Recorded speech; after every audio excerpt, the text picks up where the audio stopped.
So Juco's picking up that cost, is it? Yeah, of course, we're picking it up. And I mean, boxing, I think, is one of the only sports, if the only one, that doesn't get government funding.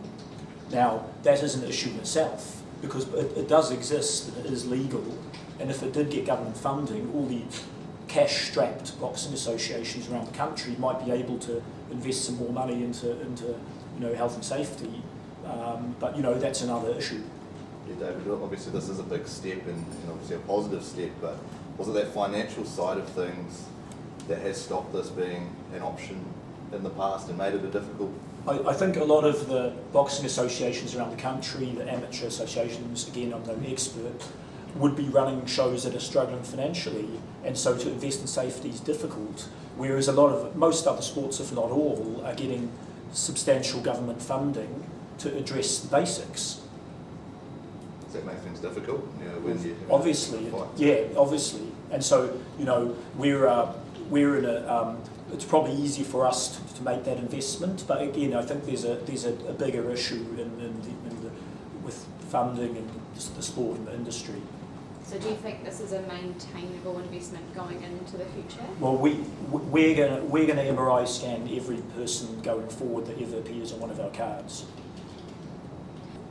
This is probably a question for both of you. Do you think that there's probably a different mindset that needs to change between commercial, corporate fights and amateur fights between professional boxing, and you guys are probably leading the way implementing this initiative?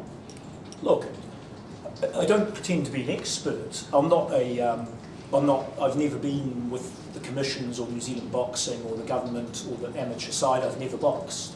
I'm a private business owner and event promoter, and I just want to run my shows to the highest standard and the safest standard. It would be great if others followed, but again, I sympathise a bit when I know that boxing's treated like the poor cousin by funding bodies and governments, therefore there's less money for things like health and safety.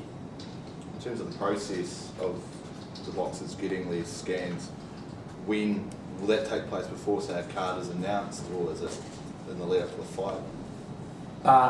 It's happening, again, I've got people that do that, but they're tested well before the fight, and then the results of those tests goes to an expert doctor who then makes an assessment. Then they're physically assessed immediately before the fight. So there is a process. Yeah.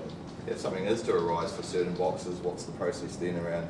Obviously, I'm thinking in terms of time frame. If you do scan someone, something comes up and they can't fight, finding a replacement, all that sort of thing that then follows. I don't have that detail at my fingertips now, but if something was to arise, the person wouldn't be fighting.